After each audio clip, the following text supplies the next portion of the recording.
Hello மக்களே, வணக்கம். இன்னும் நம்ம சேனல் சப்ஸ்கிரைப் பண்ணாமல் இருந்தால் சப்ஸ்கிரைப் பண்ணுங்கள், பெல் ஐக்கானையும் தட்டி விட்ருங்க. டாக்டர் அம்பேத்கரோட முதல் 8 பாகங்கள் பிளேலிஸ்ட்ல இருக்குது. பார்க்கலாம், பார்த்துட்டு வாங்க. அடுத்த பாகத்துக்கு போகலாம். டாக்டர் அம்பேத்கர் மெட்ரிகுலேஷன் தேர்வில் தேர்ச்சி பெற்றதுமே அவருக்கு திருமண ஏற்பாடுகள் செய்ய ஆரம்பிச்சிட்டாங்க. சடகுகளுடனும் மகிழ்ச்சி ஆரவாரங்களுடனும் திருமணம் நடைபெற்றது. பீமோட கல்யாணம் பம்பாயில் உள்ள பைகுல்லா மார்க்கெட்ல தான் நடந்தது. ஆதலால் வழக்கம் போல அடுத்த நாள் மார்க்கெட் தொடரும் என்பதற்காக திருமணம் முடிந்ததும் அங்கிருந்து கலைந்து சென்றனர். அடுத்த நாள் விடியற்காரை மீன் விற்கும் பெண்கள் வருவதற்கு முன்பு எல்லோரும் அங்கிருந்து கலைந்து சென்று விட்டனர். அப்போது பீமராவுக்கு வயது 17. அவர் மனைவி ராமிக்கு அகவை 9. இவர் பெயர் ராமாபாய் என்று மாற்றப்பட்டது.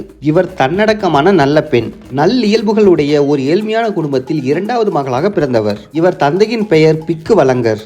தபோலியில் சுமை தூக்கும் கூலியாளியாக பணிபுரிந்து வந்த இவர் திருமணத்திற்கு முன்பே இறந்துவிட்டார். இந்த காலகட்டத்தில் தீண்டப்படாதவர்கள் பிரச்சனை மெல்ல மெல்ல தலை தூக்க தொடங்கிய காலம். மராட்டியத்தில் தீண்டப்படாதவர்களிடையே இருந்து சிவராம் ஜான்ப காம்பே தலைவராக உருவானார். இந்தியாவிலேயே தீண்டப்படாதவர்களுக்காக முதல் மாநாட்டை நடத்திய பெருமைக்குரியவர் இவர்தான். பூனாவில் சோம வான்ஷயா மித்ரா என்ற மாத இதழை நடத்தினார். தீண்டப்படாதவர்களின் வாழ்வில் விழிப்பையும் உயர்வையும் உண்டாக்க கோரி பிரிட்டிஷ் அரசுக்கு 1910 விண்ணப்பம் விடுத்தார். தீண்டப்படாதவர்கள் அவர்களின் முன்னோர்களின் வாழ்க்கை நெறிகளின்படி வாழ்ந்திட அனுமதிக்கப்பட வேண்டும் என்று கோரியிருந்தார். இதே காலத்தில் மராட்டிய சமூகத்திலிருந்து மற்றொரு தலைவர் தோன்றினார். அவர்தான் கர்ம வீரர் VR ஷெண்டே.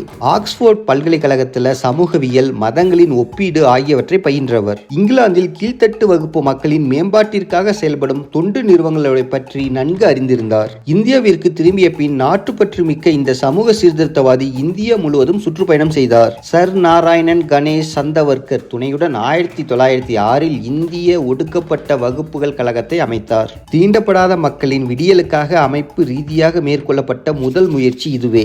விரைவில் இந்தியாவின் முக்கிய நகரங்களில் இதனுடைய கிளைகள் தோன்றின. கோகலேயின் இந்திய சமூக ஊழியர்கள் சங்கமும் தீண்டப்படாதவர்களுக்கு ஆதரவாக இருந்தது.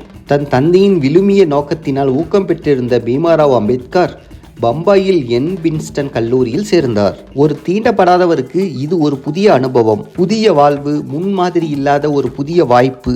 தொடக்கம் முதலே முனைப்புடன் படிக்க தொடங்கினார். ஆனால் உடல் நலிவு காரணமாக ஓராண்டு வீணாயிற்று. இவர் இடைநிலை கலைத்தேர்வில் தேர்ச்சி பெற்ற சமயத்தில் இவருடைய தந்தைக்கு பெரும் பணமுடை ஏற்பட்டது.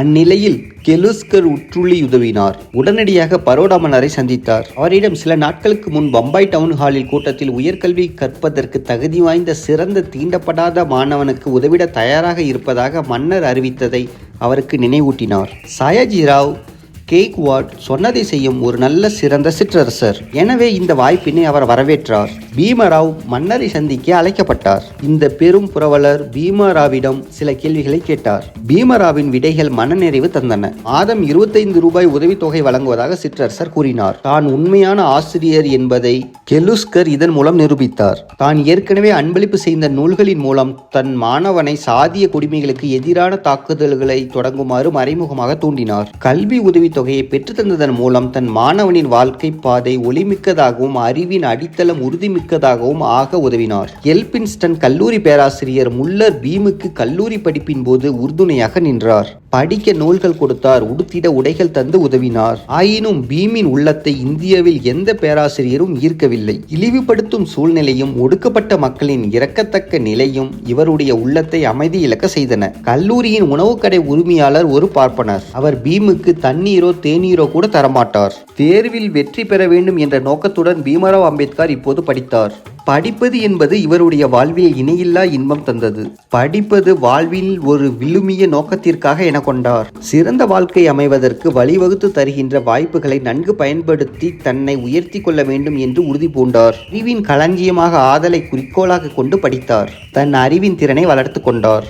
இந்த நிலையில் சுபேதார் ராம்ஜி பம்பாயில் பரேலில் புதிய குடியிருப்பு பகுதி எண் 1 குடியேறினார். 2வது மாடியில் எதிரெதிரே அமைந்திருந்த அறையன் 50, 51 ஆகியவற்றில் வாழ்ந்தனர். அறையன் 50 படிக்கும் அறையாகவும் வரவேற்பு அறையாகவும் இருந்தது. மற்றது வீட்டின் பிற தேவைகளுக்காக பயன்படுத்தப்பட்டது. பீமராவ் அம்பேத்கர் அறையின் 50 படிப்பார். வெளியில் அமர்ந்து கொண்டு தன் மகன் படிப்பதை கவனித்துக் கொண்டிருப்பார் ராம்ஜி. இறுதி தேர்வு நெருங்கியதும் இன்னும் பீமராவ் தீவிரமாக படித்தார். 1912 BA தேர்வில் வெற்றி பெற்றார். பின்னாளில் அம்பேத்கர் நிறுவிய சித்தார்த்தர் கல்லூரியில் முதல்வராக இருந்த ஏபி கஜேந்திர கட்கர் இத்தேர்வில் முதல்நிலை மாணவராக தேறினார். இக்காலகட்டத்தில் இந்திய குடிமக்களின் உரிமைகளை பிரிட்டிஷ் அரசு முற்றாக ஒடுக்கிட முனைந்தது. பேச்சுரிமை, கூட்டம் கூடும் உரிமை ஆகியவை மெல்ல மெல்ல பறிக்கப்பட்டன. இதை பற்றிய புகார்கள், எதிர்ப்புகள், கோரிக்கைகள் ஆகிய அனைத்தும் ஆட்சிக்கு எதிரான முணுமுணுப்புகள் என்று கூறி புறக்கணிக்கப்பட்டன. இந்த உரிமைகளுக்காக போராடுபவர்கள் ஆட்சியை கவிழ்க்க முனையும் அரச துரோகிகள் என்று முத்திரை குத்தப்பட்டனர். இதனால் ஆட்சிக்கு எதிரான வெறுப்பு அலை தோன்றி சூறாவளியாக சுற்று சுழன்று வீசியது. முன் எப்போதும் இல்லாத அளவில் அரசு எதிர்ப்பு உணர்ச்சி குமுறும் எரிமலையாயிற்று. அரசின் இத்தகைய ஒடுக்குமுறை அம்பேத்கரின் உள்ளத்தில் பெரும் தாக்கத்தை ஏற்படுத்தியது.